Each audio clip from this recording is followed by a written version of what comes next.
Brother Metzen returns to the fold. That's the news.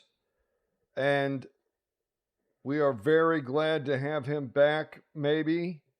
We'll see, I think, right? Remember when I told you about the great divide in retail WoW between the Dragonflighters and the people that hard passed? If you don't know, Dragonflight has completely smitten the last bastion of retail players. I mean, it really clipped them. And they love it. And they will tell you it is awesome. It's more accessible than ever. Gearing is easy. You don't feel pressured to keep up with other people. The dragon riding is just one of the greatest additions. They are just completely smitten with the Dragonflight expansion. And there's just no other way to say it. And then a non-Dragonflighter says something to the effect of, could you please show me one fucking metric that says that that's true? Because all I see from sales to a hemorrhaging player base in all of the game modes that I've seen, and the rumors are that there are more people having more fun dying to Murlocs in Elwyn Forest than jumping on your retail treadmills. And again, there's no actual information given from Blizzard to confirm or deny these, but every third-party tool we have to use, whether it's Mythic Plus participation, solo shuffle games, whatever, all of those have drastically decreased. And so can you please point to one actual piece of evidence that Dragonflight is doing awesome? And then almost every time, the Dragonflighter will respond with, well, retention is better than in other expansions.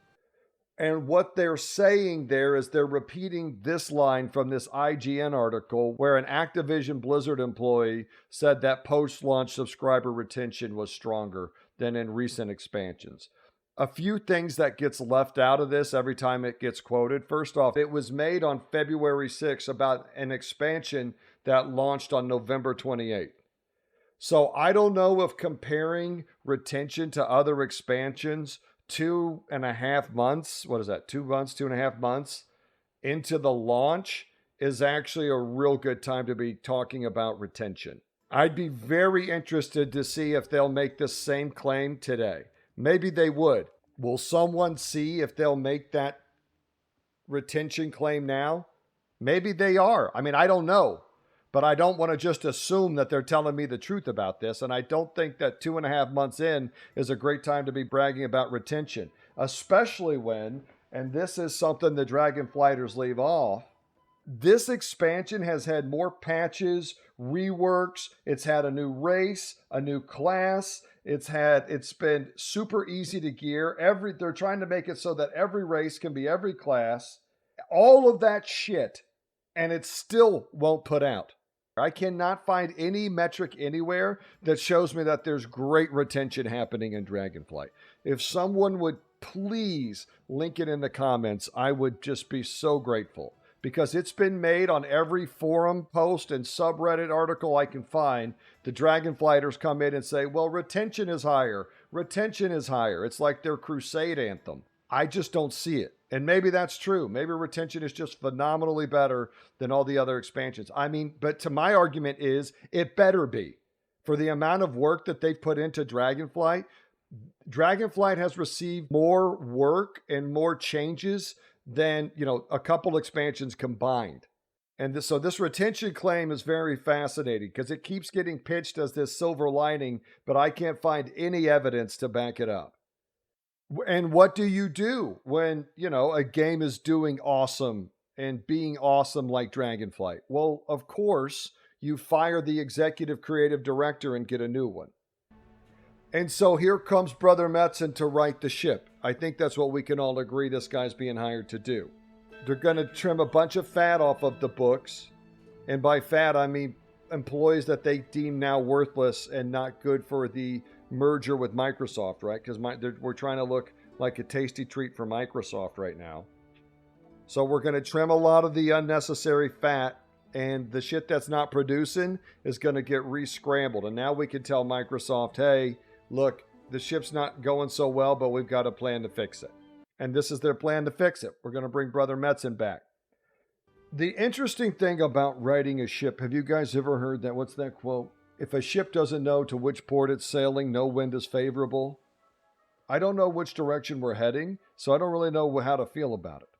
I don't know if he's really on board with the Dragonflight-ish World of Warcraft, or he really is going to take it back to the old school. What does that even mean to him?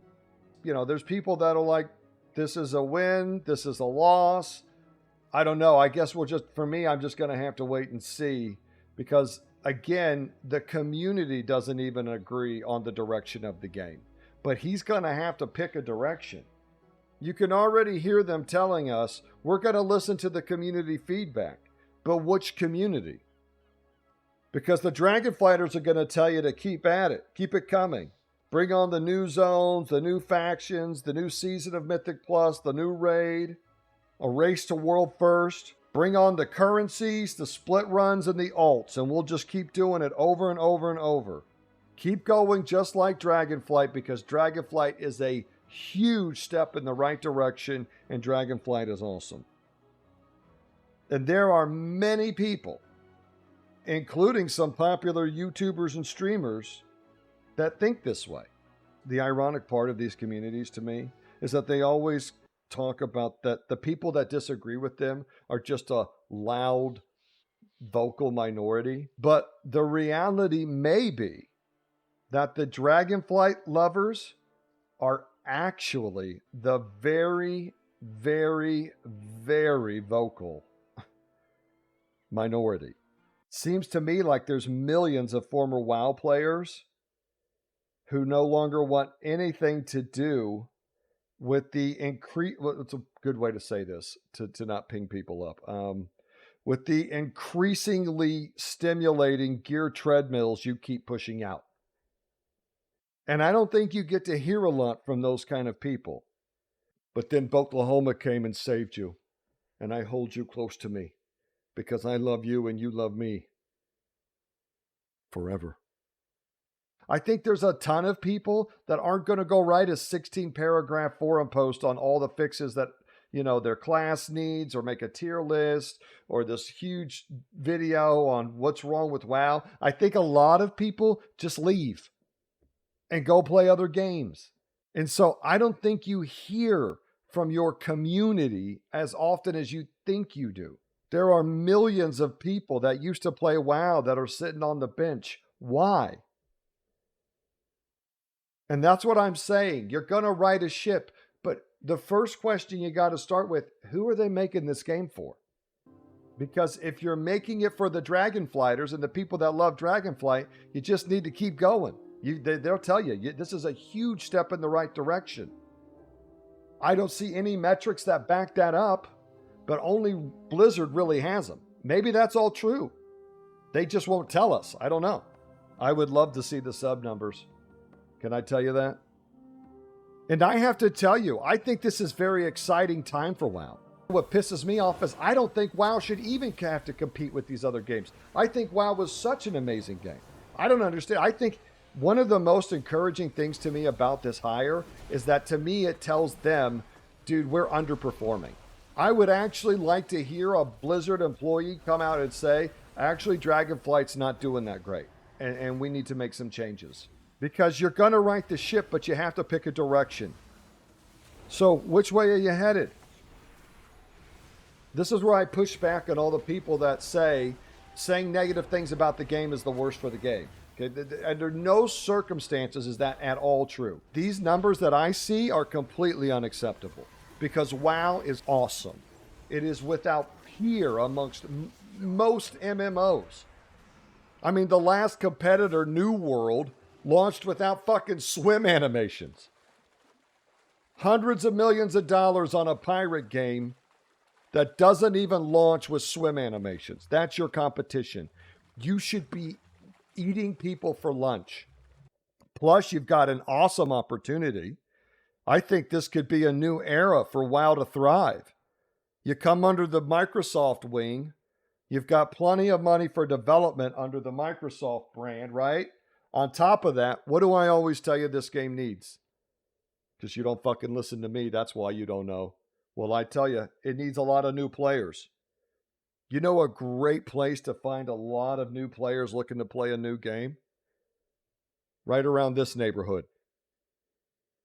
I want you to throw World of Warcraft on Xbox Game Pass. Give them a free wireless mouse and keyboard if they'll play Warcraft. Whatever brings people back to try World of Warcraft is good, because we need a lot of new players.